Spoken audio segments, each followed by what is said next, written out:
You are listening to Podcasting 101 with RSS.com, getting you ready to launch and grow your podcast.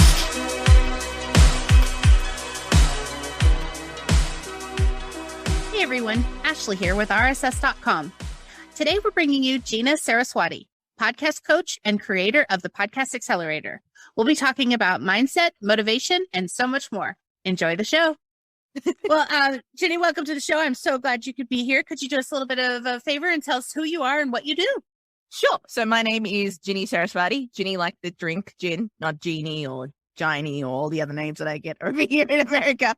So I am the CEO and founder of G Media. I'm a serial entrepreneur, perpetual student, lover of podcasts, coffee, and most things edible and brunch related. So that's me in a nutshell there, Ashley. I love that. That's awesome. So tell me a little bit about your podcasting journey, like how you got started, how you came to be where you are today, and all that good stuff. Sure. So I became a podcaster as a consequence, really. And I know not many people say that. They're like, how did you punish yourself to be a podcaster? Well, I think when podcasting started early on, when, Apple made the iPod and, that's why podcast exists as a name as it does, right? Podcast, iPod and broadcast. As a consequence of being a radio host, the way a few podcasts came out originally, I know there was an original podcast and, but a lot of podcasts in Australia, typically, if you were a FM radio show host, if you hosted a morning show, which I did for 10 years on and off, any kind of celebrity interview that you did, or like a quick segment that was really like hypey, or like it had a pop culture segment, what the radio stations would do is they would pull that interview out. They'd cut it and they'd pop it onto iTunes and it became a podcast. So my original pathway to a podcaster actually was out of consequence. And then after I left radio, it was intentional. I'm like, okay, well, what can I do now? I did notice a very significant shift with how audio was being consumed, right? So radio gave us this sense of intimacy where you could be in a car and on your commute, you hear the weather updates, the news updates, you listen to music, you listen to people. But you always, in most cases, you would listen to the radio alone. So that's the intimate space audio has. But I noticed the restriction of, okay, I've got to tune into this personality between this time. That's the only way I can hear them. That opened up when podcasts came out. Like if you had a celebrity interview in Australia and you're a big fan of, say, Paula Abdul, I'm like, oh, I want to listen to Paula Abdul's interview in Australia, but it's 3 a.m. and I don't know how much I love Paula Abdul to get up at that time to listen to her. But you could catch it in your own time. So podcasting opened up this whole audio autonomy. So yeah, anyway, that's just my excitement coming out about audio, but that's how I became a podcaster out of consequence and intentionality there, Ashley. I'm kind of glad you mentioned Paula Abdul because, child of the 90s, one of the very first talent shows I ever did was to Paula Abdul's Forever Your Girl. Nice. Little fun fact there. Just brought me right back to when I was 10 years old, dancing on stage by myself because my dance partner was like scared, and so she dropped out, and so at the end it was just me on the stage, and so it was Paula Abdul. Too funny. I was obsessed with her and Janet Jackson. Right. A bit of a rush there. I bet. Yes. I'm being terrible here. I mean, opposites attract. I'll stop now. This is going to be terrible. Well, and I mentioned Janet Jackson, so I'm going to take back control. Yeah. So I'm curious, in your opinion, why is it imperative to start a podcast if you want to stand out as a leader? I think podcasting it's one of those things where I think when it came out originally, people didn't take it seriously for the fact of what I said. A lot of the podcasts that were being put out originally was like, okay, this is just repurposed radio. But I think what people didn't quite comprehend was, okay, yes, it started off as repurposed radio, let's just say. And then it evolved into all sorts of things like audio entertainment, like audio universities, like audio, like it just, the branches of podcasting just, grew and grew. And I think if you are a leader in your space, having a podcast is kind of like they're calling podcasts like having a book. It's the equivalent of having or publishing a book. However, podcasting allows you to create content, connect with people. It's like the new coffee, right? People are so busy nowadays when you're like, hey, can I have 30 minutes of your time for a cup of coffee? People don't have that kind of time anymore. 30 minutes is a lot to ask of people. It's even a lot sometimes to even ask of your podcast audience, right? Like, do you want to listen to me for 30 minutes? They're like, no, I want it in 9. It's like, what? But as a leader, putting out that content in podcasting, you're actually given an opportunity to create, as I mentioned before, that intimate connection. Because as attention spans are shortening, I think the recent study Microsoft did was like 10 seconds that we have. That's like nearly a goldfish when you think about it that way. Like, Ashley, like we have goldfish attention spans. Like, that's nuts. Like, we are all becoming Dory. I mean, I love Dory, but like, how that retention that we have is Dory-like. That's quite scary. But if you can reverse engineer that, if you can look at the flip side of it, the intimacy, that connection that you have will keep people coming back. It'll allow you an opportunity to build trust. You can build a platform to be a pioneer in that space. So as a leader, podcasting really is a platform for you to leverage your leadership, your expertise, your knowledge, and to really cast a net out to your potential customer. So there's so many opportunities there. I can go into data and stats if you want, but that's why I think every leader should have a podcast.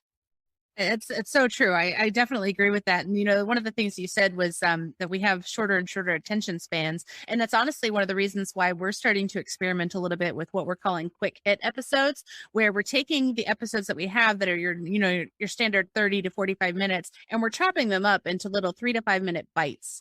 And it's not like exactly TikTok style because, I know that TikTok you can, I did hear that they started beta testing like longer than 5 minutes now. But the idea that if you want to just come in and just get a quick nugget, a quick hit of something that you're trying to learn, it's a great way to have that intimate moment with your audience where you're just like taking those longer episodes and making it short so that they can get what they came for and then move on about their day.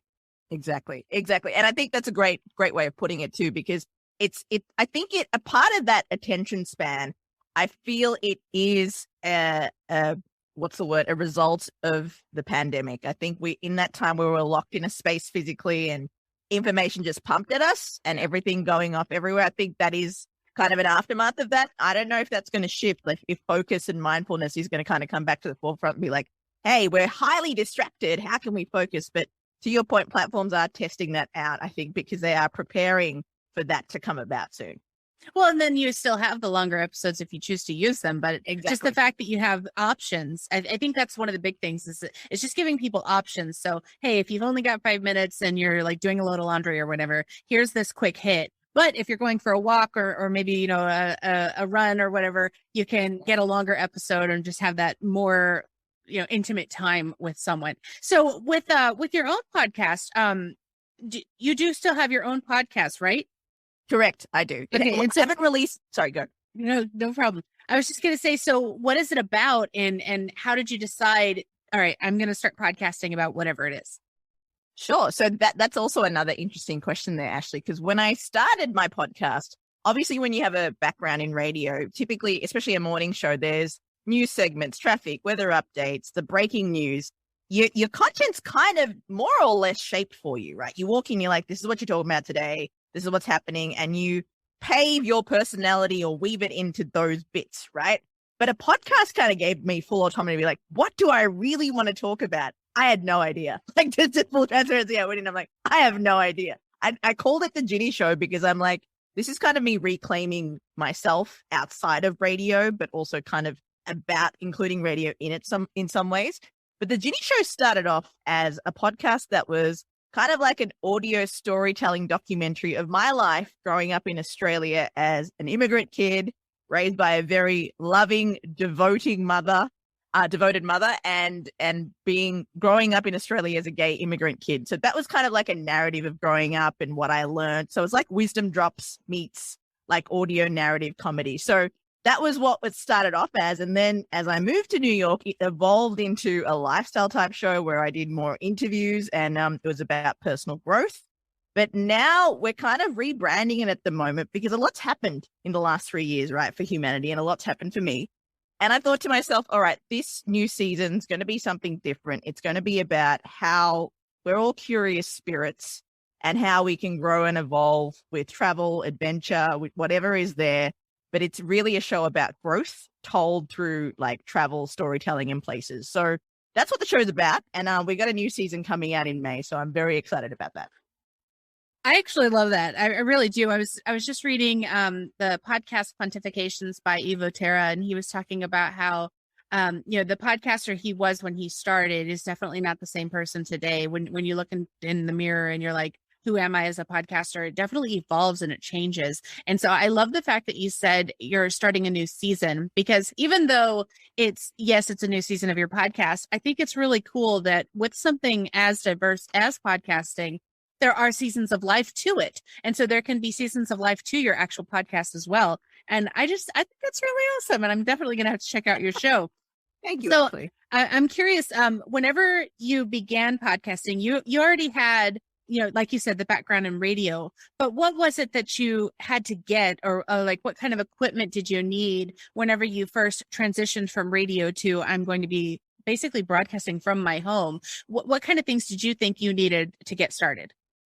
Well, I was kind of confused, Ashley, because again, when you walk into morning show radio, it's like the microphone set up, the panel board's there. Sometimes I would panel, but it was already set up. I didn't have to plug any wires or XLR cables in it. And anytime we did like live events, outside broadcast, it was all set up by the engineering and tech team. I literally had to walk on, press buttons and speak, right?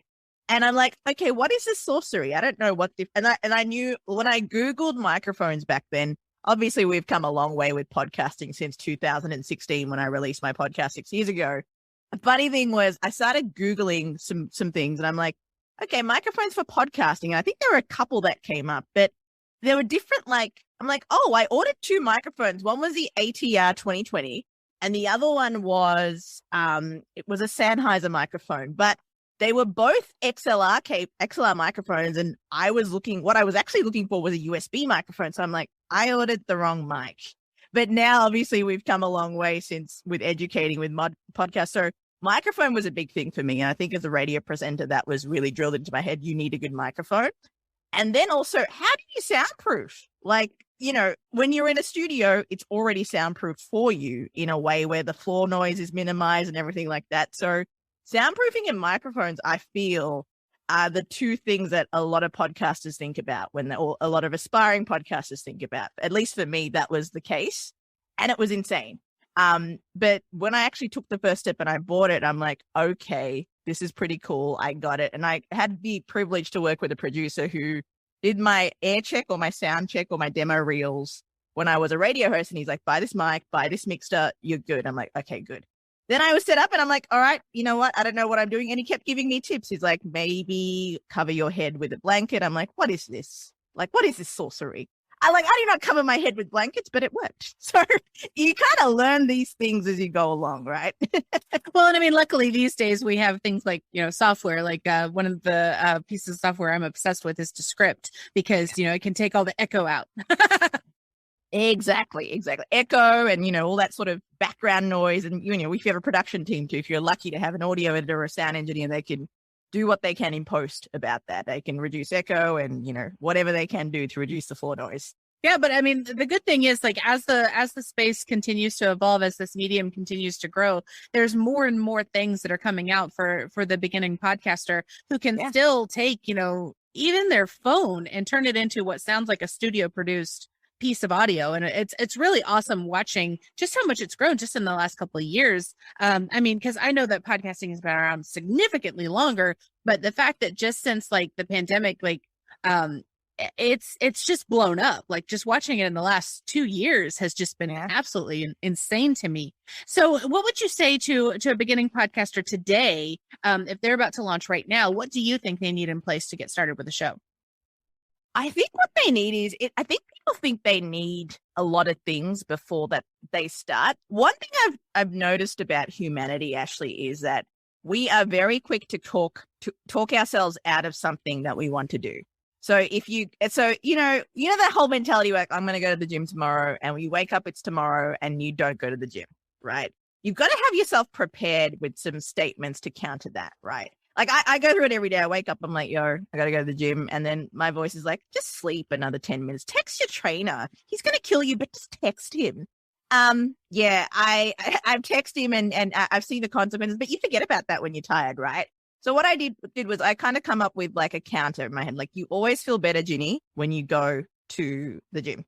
And it's true. And it always has proved to be true and kept me consistent. So if you're starting out with a podcast, really think about why you want to create one. All right. Is there a topic that you're so passionate about? have those thoughts in your head because that's what's going to propel you forward. All those thoughts about, I can't do this. Who am I to start a podcast? This is too hard. That's just another obstacle that you're going to have to jump over. That's going to tire you if you don't have some positive tenacity powering you through, right? So really make that your focal point. And the other thing to Google is like, okay, you can Google how to start a podcast and that sort of thing. Like Ginni Media, my company, has all these guides about that too. But Googling microphones can be quite overwhelming because there's 2 billion searches, right? So just, like there's a lot of resources out there online. Put some time into some research. Look for a decent mic because that's really going to be the difference between a quality podcast to a decent quality podcast. Like that's the quality factor or the quality variable. And I think what I learned too is sometimes doing things by yourself, if you're that type of person who, gets a gym membership for a year but doesn't really go to the gym, chances are you probably need what's called an accountability person. So bring someone along with you on the journey that's going to keep you accountable. I'm that person. I will have a gym membership. I won't go. But if there's someone there yelling at me, threatening to beat me up, I will be there. So that's the kind of person that I am. So apply those same mechanics or mentality to starting a podcast too. It can sound really overwhelming, but these are the things that are actually going to keep you accountable to get to your goal. And this is also why I started my program and co-founded it with Michelle Sorrow, the Podcast Accelerator, because there is an element of accountability that comes with launching a podcast, which is super helpful and that gets you across the line. So just to summarize, Ashley, what I said was your mindset is super important and a microphone, the 2 M's, M&M, I like microphone. I like that a lot. And the reality is, one of the things that held me back for so long is I was afraid of, like, I had the fear of failure. I had the fear of no one's going to listen to me. I had the fear of, well, what if I say something stupid? And finally, one day I was just like, you know what? If I just treat this like an experiment, then if I mess it up, so what? Because the reality is it doesn't cost that much to buy your podcast hosting. It doesn't cost that much to purchase a decent microphone. Yes, you can go and spend, $500-600 on the fancy schmancy stuff or $1,000 on a soundboard or whatever. But I mean, I'm sitting here with a Blue Yeti microphone that I think was like $199. But there's cheaper ones even. There's like $60 microphones that sound pretty decent. So it's kind of one of those things where it's like, if you're afraid, just do it anyway. Do it scared, because you first need to even know, do you even like this? Like, just try it. Because what if you find out you absolutely love it, and then you just become kind of addicted to talking? 100%. And then you can't shut up, right? Yeah. Like you just want to keep talking and talking and talking. And it's fantastic because I think it's a great space to be in. When you fall in love with podcasting, it's only going to keep going and going and take you to different heights and opportunities. I completely agree. And I guess my question though is, so once you do actually get started, once you get your M&M in place, so what are the things that you should keep in mind if you want to create something that's different and stands out from the sea of podcasters that are out there? Yeah. It's a great question, Ashley, because people are like, I don't know what to talk about. Like, what could possibly be it? What could I possibly talk about that people would find interesting? Exactly what you said about what was stopping you. That is one of the main objections people have when they start a podcast. It's like, what do I talk about? The technology, how am I going to make money off this thing? Is this going to be a worthwhile investment of my time? All these sorts of things kind of pop up. And I think once you have those ideas, you get your M&M, your mindset, your microphone. The other thing to think about is, okay, who am I creating this podcast for? Now, there's all sorts of things or exercises you can go through. What I find to be helpful is to be specific about your listener. And I say specificity. Some people go start broad, start whenever. I say specific because I'm all about creating intention. If you're intentional about what you do, everything kind of aligns when you go along that path. So think about who you're speaking to. So I think about the Ginni Show as I'm rebranding it because I've evolved as a person and the show has evolved itself too. The Ginni Show is a podcast for dreamers who are curious spirits and they grow through travel and adventure. So there's a mindset component to it. There's a travel component to it. There's an adventure component to it. So it started off with me saying, I want to do a podcast about travel, adventure, and mindset. Who would listen to that? So the audience who would listen to travel, adventure, and mindset are dreamers who are curious spirits who grow and evolve through travel and adventure. So really be specific about who your audience is. And people might be like, but Ginni, that sounds really, really broad. I'm like, well, not all dreamers want to travel and grow. Some dreamers just want to dream and perform on stage, right? So my audience is specific enough and broad enough for it to have potential to grow. So that's the other thing you want to think about, because when you're creating, you're going to be very, very intentional about who you're creating for. So, and then you're going to be very intentional about what you talk about. And actually, once you get into that mindset, again, bringing up that M word, the creation process becomes quite easy. And all those blocks that you put in between will be like, actually, a dreamer who is interested in travel would not want to know about spoons. I'm not going to talk about spoons today. So how do you find your guests for your show? Well, I like to follow people on social media, and I'm like, this person's cool. They've got an interesting story. So typically I follow people on social media. It's people within my network, people who have been referred to me. That's typically how I find my guests. And I've been lucky. I've been doing this for a minute now. So, they're like, all right, Ginni's a legitimate person. She does have a podcast. She's not this crazy Australian sitting in her office in New York, just yelling at people. Although that can be a reality sometimes. So, that helps when you have that credibility there. But I think when I was starting, finding guests was easier for me because, again, I had that radio background. But I remember starting out in radio, it was like literally, how do I find these guests that I want to record with? How do I find these people? And start with your inner circle, really. Like, start with your inner circle, get them on the show. I got my best friend at the time, or she's still my best friend, to do like a movie review. She's like, what? I'm a movie reviewer? I'm like, yes, you are today. You're going to review the movies. You're going to be my movie reviewer. So start with your inner circle and they'll share it, and then eventually build it. They will come. Start with your inner circle, people that you know, and then ask them to suggest people. So that's how I started to find guests. I want to rewind for a second because it just came up again.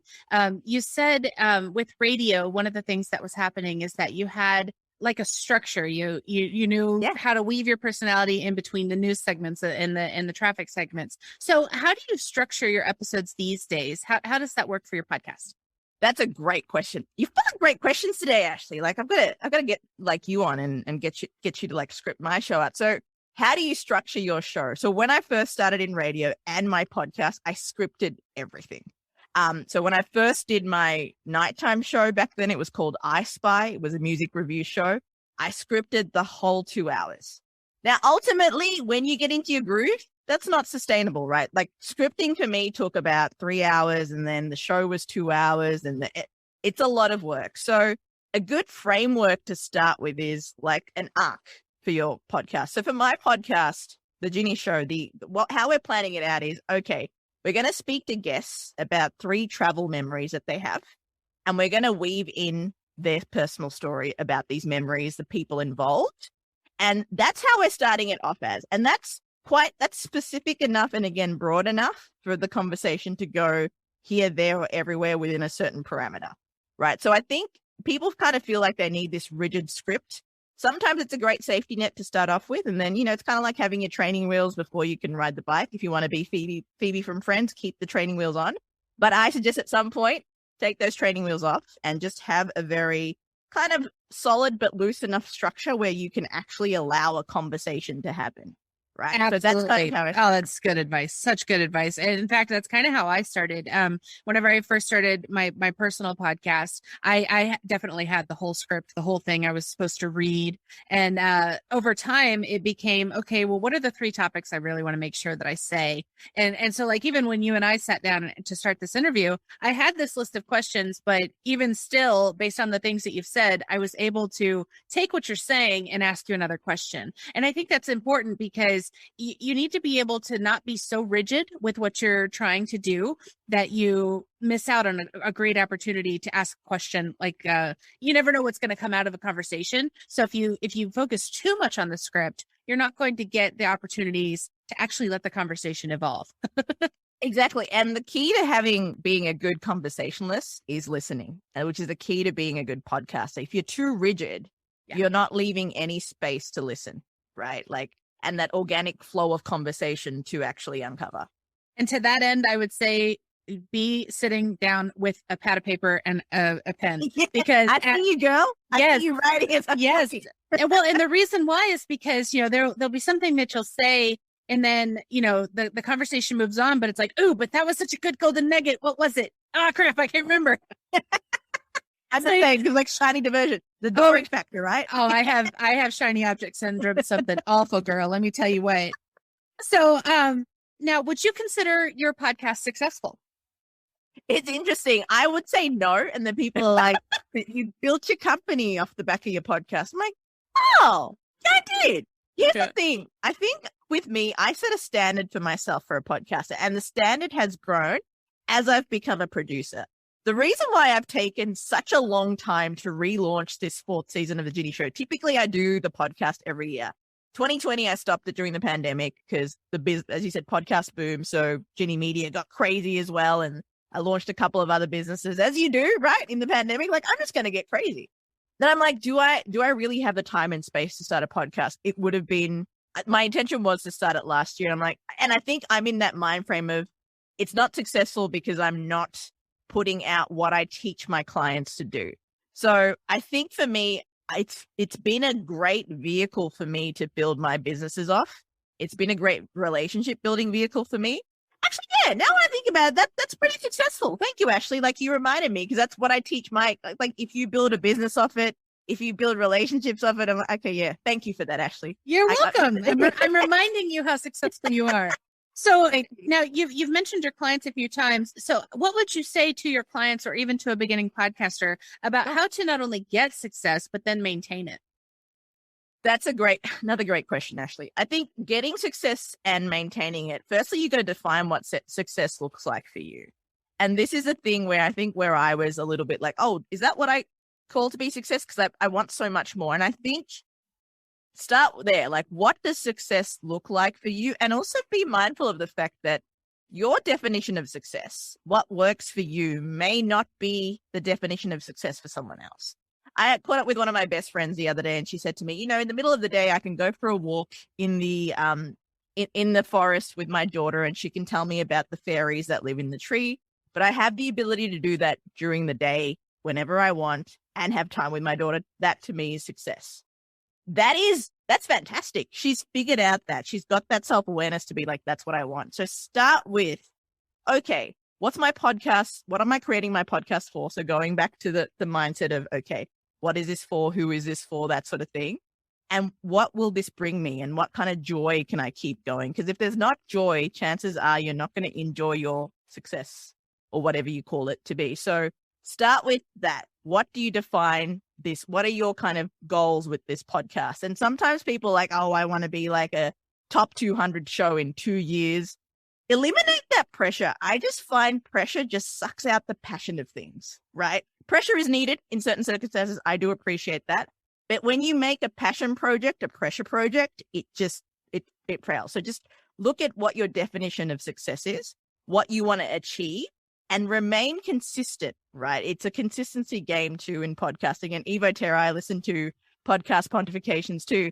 He said sometimes when we become podcasters, we forget to actually think about the podcast. We're thinking about the reels, the videos, the trailers. It's like, let's just go back. Let's go back to basics now. Let's go back to the conversation, what we're trying to create, what we're trying to really put this podcast to work to do for us. So start off with, what is your definition of success when in pertaining to the podcast, and what's going to really keep you motivated, right? Because we know anything that we want to be successful will take work. So what's going to motivate us to make sure that we get out of bed and we do that every day? I agree with everything you just said. I'm scribbling notes left and right. So we added another M. So we talked about mindset. You added another M. You said motivation. So now you mentioned for yourself, one of the things that motivates you is having an accountability buddy. Mm-hmm. Now, what do you think that you would tell others if they needed motivation to actually get going? What would you say to them? You're full of great questions today, Ashley. It's a motivation. Yeah. Motivation, I use that word interchangeably. Sometimes I feel motivation can be like a bad lover. Like, motivation only shows up when, like, only during the good times. And it's like, I'm gone when you really, really need me. Do you feel the same? Okay, you're chuckling.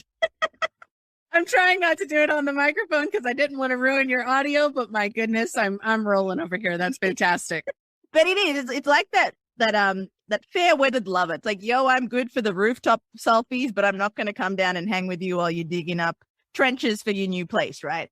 Motivation can be that asshole. Sorry about the swear, but think about like what, again, I'm going to go back to a J word. So and J, joy. What really does give you that joy, right? So I think that for me, accountability partners sometimes can't be the most joyful. I know my personal trainers, I wouldn't exactly describe them as joyful people that bring me a lot of joy. They bring me a lot of pain, but ultimately they are pushing me to my goal, which is what is every day when I'm, when I'm full of energy, that's bringing me joy. So really think about, again, why you're doing this, because sometimes it could be, hey, I'm going to connect with really cool people. That's a great place to start, right? I'm going to connect with new people. I want to expand my network.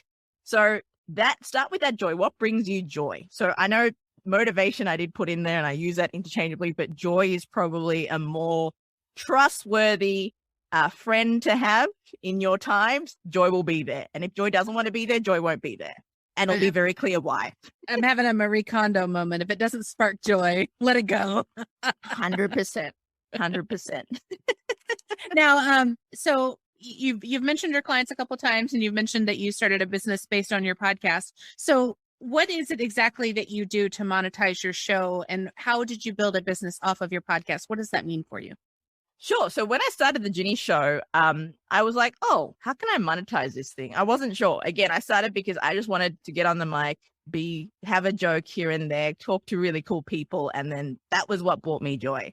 What I didn't anticipate is how I was going to build a business off of this.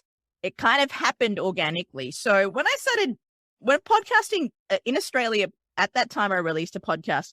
It wasn't as booming as it is now. It was relatively new. And again, as I said, it was still like a lot of FM radio shows repurposing radio.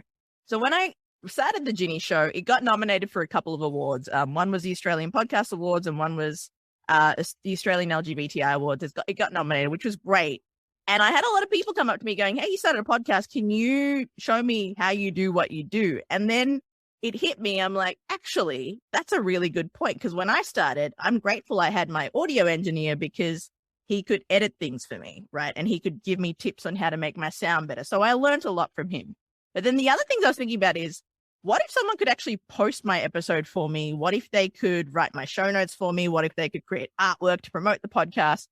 And I saw an opportunity here of like, hang on, people actually need this. Podcasters actually need this. Like I knew for me, it was great to kind of just be in that creative space. I just want to go on, like what I said, to have all the tech set up for me and have things be recorded. So I'm like, oh, there's an opportunity here. So again, accidentally, I started Ginni Media. So in that year and a half, I got 5 clients. So it was a side hustle for me as I was doing the podcast, working my day job. And then I got 5 clients. In that time, I had fallen in love with a New Yorker. And I'm like, all right, I'm going to move to New York. So I moved to New York in 2018 with 5 clients. Now we've launched over, I think, 200 or 300 podcasts as a company. Wow. And so it was all accidental, but there was definitely a need for that kind of production support. So that's how I monetized off having the Ginni show. And the Ginni show also in Australia got picked up by a network called Nova. And then I got advertising revenue as a way to monetize from there. At the moment, like, I don't know what I'm going to do with Ginni show and how it's going to monetize, but I know that if I continue to put in joy, that'll figure itself out somehow. So it sounds like for monetization, like for what people always ask about is you're indirectly monetized because you're not necessarily like buying sponsored or getting sponsored ads or anything like that. Instead, you're using it as a platform to kind of kickstart other stuff. Yeah, 100%. That's exactly what it is, Ashley. It's kickstarted other stuff and allowed me to keep being in my craft, learning, because I said I'm like a perpetual student. I'm still continuing to learn, and it allows me to share and keep learning. Well, speaking of learning, you definitely are also teaching what you're learning. Tell me a little bit about your program, because isn't it called something like the Podcast Accelerator? Yeah, the Podcast Accelerator. It's called an accelerator for a reason. It is an 8-week program, which I co-found with Michelle Sorrow. So I talked about mindset and microphones. So Michelle, out of the M&M in this particular scenario, she's very much the mindset. So she is a transformational coach. So her job is to kind of get you in the love seat and like talk you through your blockages and your barriers. I'm more the microphone, AKA the tech. So I will wear the producer hat and sit and also bring some creative expertise as to what I've seen work with podcasts, what I've seen could be beneficial to said person's talents and skills. So that's where I come into it. So it's an 8-week program, the only program of its kind on the planet, because we actually do everything for you. So it's not one of those online courses that you sign up to and you're left to your own devices. Over those 8 weeks, we cover 8 different steps to launch your podcast. We hold you accountable. That's why we've had I think we've launched 128. We have a 95% completion rate. Whoa, that's incredible. We hold you accountable. We're like, you got to get your artwork in. Otherwise we can't do your cover art. You got to get your episode audio in. Otherwise we can't edit it. We get everybody out on the apps on the same day. So it's an 8-week program. We get you live. And it's an accelerator for a reason. Like, we get there. People have all sorts of tech questions. Like, I don't know how to plug my microphone in, but they're always at the finish line. They get their podcast out 6 a.m. that particular date. So it's a great program because you really see how people transform. And then 2 years later, what they create is just phenomenal to witness. So it sounds like, unlike, many of the, I guess, podcast programs that are out there teaching you how to be a podcaster, you don't just teach them, you actually hold their hand and do it with them. 100%. Amazing. It's the only done for you program on the planet. And it's crazy. Like, when Michelle came to me with the idea, I'm like, this is crazy. I'm totally in, because it is crazy. Like, it's nuts. Like, who would think, okay, we're going to take a huge group of students. I think at one stage we had 40 people do the program, and we're going to edit 40 podcasts in a week. We're going to do their show notes, do their artwork, pop them out on one day. My team's like, you're crazy. But now they're used to my crazy. So they're like, okay, it's just uni. And now if I give them 40 podcasters, they're like, just 40? What else you got at me? So it's just one of those things that I think that it's totally crazy, but it's so powerful because it's keeps you so accountable, and it takes out a lot of the hard tech stuff for you too. Well, goodness, with that many podcasts, it sounds like you definitely have some systems and processes that you work. And I bet you cover all of these in your accelerator. Yeah, we do. So Ginni Media, like when I tell my team, hey, we're doing around a podcast accelerator, or we call it the PA, it's happening. They're like, all right, cool, we're good. We're just going to trust the process. So we make sure that we're very clear about what we can deliver. Even though sometimes it may be overwhelming, it's everybody that we've always had 100% guarantee we do get your podcast out that day. That's amazing. So, I mean, we've covered a lot here today, and it sounds like a lot of the things that we've covered are things that people need to know. Where can people find you online? They can find me at ginnimedia.com. So Ginni like the drink, Ginni media.com. And I'm available on Instagram at The Ginni Show. So please do holler. Would love to speak to you. Love to answer any questions that you have about M&M or motivation. Dude, I want some chocolate now. but I'll definitely leave all the links down in the show notes below. And Ginni, I got to tell you, you've opened my eyes to a lot of interesting things, and I can't wait to check out more about your Podcast Accelerator. And I want to thank you for taking the time today to chat with me. Actually, thank you for the joyful experience. You asked wonderful questions. So thank you for being a good listener. Speaking of wonderful questions, I'm going to ask you one last question that I ask everybody before I let you go. Is there anything I didn't ask you wish I had? I wish you asked me like what I like to have for brunch, because then I want to know what you have for brunch. And then one day if we meet up, I know exactly what to order for you. All right. So then let me ask you, what do you like to have for brunch? Thank you, Ashley. I'm very happy. I feel satisfied now that you've asked me this question. So Australia is very big on their brunch culture. So I love a good avocado toast on some sourdough or ciabatta, some halloumi, and some poached eggs would be good for me. So that's what I like with my side of mocha and oat milk. How about you? How do you take your brunch? If I'm going to brunch, I'm probably going to get a little bit fancier than I would at home. I'd probably do bagels with like fresh lox and cream cheese, and a little bit of a fruit bowl, and of course the bottomless mimosas. Oh, there we go, girl. Okay, we're down. We'll have to have brunch. All right, I'll meet you in New York. Absolutely, let's do it. Well, and the crazy thing is, I have never had avocado toast. Really? Well, listen, I could open your eyes to a new world of avocado toast. Let's go have it. All right. So meet us in New York, everybody. No, I'm just kidding. All right, well, I guess that's actually all I really have for you today. So I'll go ahead and wrap it there. But I just want to thank you again so much for your time. And everybody, please go and check out all of Ginni's awesome links that we'll have in the show notes. And until next time, y'all have a great day. Well, my fellow podcasters, I hope you enjoyed all the insights that Ginni had to share with us. To learn more about how to launch and grow your own podcast, head over to rss.com/blog. You can start your show for free and get your first episode on us. Thanks for tuning in.